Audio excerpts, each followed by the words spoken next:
ญาติลูกหลานบ่พอกินเพิ่นคิดนำแบบนั้นคิดนำลูกหลานอิ่มก็เลยว่าเอาแล้วแต่สรุปแล้วก็สิได้ไปเฮ็ดเพิ่มอีกแล้วพี่น้องจักหวดยังมันจังสบายใจยายเนาะเอามื้อนี้เดี๋ยวเอามาเบิ่งบัดพริกแล้วๆยายละท่อน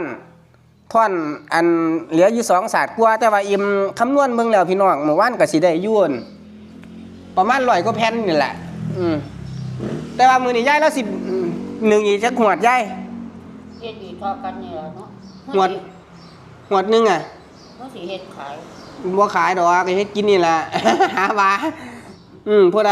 ใดก็เฮ็ดทุกเฮียนพี่น้องเพราะว่าอีกบ่กี่มื้อมันบุญข้าวสากเฮามื้อใดโอ้ยบุญข้าวสากจังไดบุญฟังเทศบุญ